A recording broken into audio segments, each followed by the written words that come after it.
ஏகநாத சுவாமிகள் சொல்றாராம், விஸ்வம் பூரா பகவான் தெரிஞ்சுட்டா பண்ற பிரவர்த்தி எல்லாம் பகவானுக்கு பூஜை. வீட்டை பெருக்கி அந்த பெருக்கின குப்பையெல்லாம் திரட்டி நாராயணார்ப்பணம் வெளியில எரிஞ்சா அது பகவானுக்கு பூஜை ஆகும்ங்கிறாராம். ஏன்னா இங்க ஒண்ணு கூட பகவான்ல இருந்து அந்நியமா இல்லை, ஒரு பிரவர்த்தி கூட பகவான்ல இருந்து அந்நியமா இல்லை, ஒரு கர்மா கூட பகவான்ல இருந்து அந்நியமா இல்லை, பகவான்ல இருந்து அந்நியமா ஒரு வஸ்து இல்லை. இந்த ஜெகத்தை பூரா பகவானா கண்டு உபாசிக்கணும். ஜெகத்துல காண்றது எல்லாம் பகவானோட அங்கங்கள். நமக்கு இஷ்டமூர்த்தியா பகவான் எப்படி வேணா தியானம் பண்ணலாம். அதோடொப்பம் இந்த காணக்கூடிய பிரபஞ்சம் பகவான்லேருந்து வேறே நினைச்சுக்கப்படாது. இந்த விஸ்வமே பகவானோட ஸ்வரூபம். அது சரியா தெரிஞ்சாதான் நம்மளால சரியான விதத்துல பகவானுக்கு கைங்கரியம் பண்ண முடியும். பகவான் தெரிஞ்சுண்டு பண்ணினா எதுவுமே பகவத் பூஜை, பகவான் தெரியாம பண்ணினா கோவில் பூஜையோ நம்ம ஆத்துல இருக்கிற பூஜையோ நித்திய பூஜையோ கூட பகவத் பூஜை ஆகாது. ஏன்னா அது பகவான்கிற பாவம் இல்லைன்னா. ஒரு ரூம்ல இருட்டு இருக்கு, அந்த இருட்டை எப்படி இல்லாமக்க முடியும்?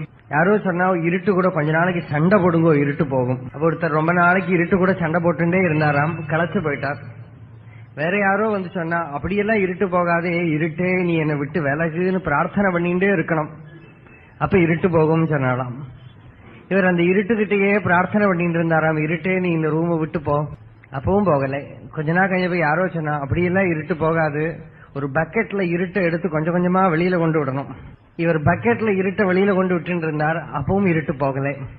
லாஸ்ட்ல ஒருத்தர் சொன்னார், இங்கதான் ஒரு சுவிட்ச் இருக்கு, அதை ஆன் பண்ணதானே வேணும், இத்தனை நாளைக்கு இப்படி உட்கார்ந்து இருந்தியே. அந்த சுவிட்சை ஆன் பண்ண உடனே இருட்டு போயிடுச்சு.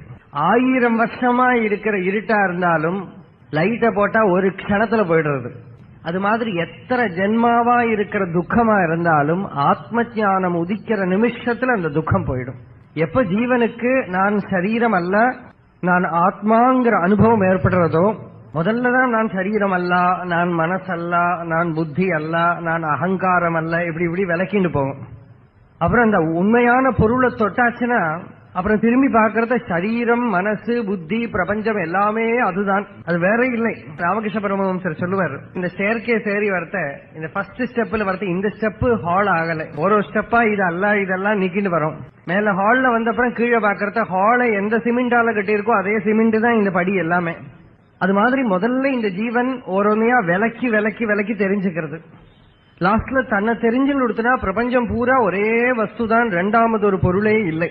பிரபஞ்சம் பூரா ஒரே பிரம்மம் தான், பிரம்மத்தை தவிர ஒரு பொருள் இல்லைன்னு வந்துடுத்தினாலே அகங்காரம் அழிஞ்சிடும். அகங்காரம் நிக்கணும்னா எங்கேயாவது ஒரு ரெண்டு வேணும், ரெண்டுங்கிறது இருக்கிறதுதான் அகங்காரம் வருது, கர்த்திருவம் வருது. பிராக்டிகலி குரு கிருபை இருந்துடுச்சுன்னா ரொம்ப சிம்பிள், இதை விட சிம்பிளான ஒரு விஷயம் கிடையாது. இல்லாட்டா பகவான் கிட்ட பக்தி இருந்தா போறோம். பக்தினா என்னதுன்னா பகவான் சொல்றாரே அப்படியே நம்பணும், குரு சொல்றத அப்படியே ஸ்ரத்தையோடு எடுத்துக்கிறது தான் குரு பக்தி. குருக்கு சேவை பண்றது மாத்திரம் இல்ல. சில பேர்லாம் குரு பக்தினா குருக்கு கை கால் பிடிச்சு கொடுக்கறது தான் பக்தின்னு நினைச்சுப்பா, குரு சொன்னதை மாத்திரம் கேட்க மாட்டான். அப்படி இந்த சிஷ்யாளால குருக்கே ரொம்ப கஷ்டம். அப்ப குரு பக்திங்கிறது குரு சொல்றத அப்படியே நம்பணும், அப்படியே எடுத்துக்கணும் இல்லையா?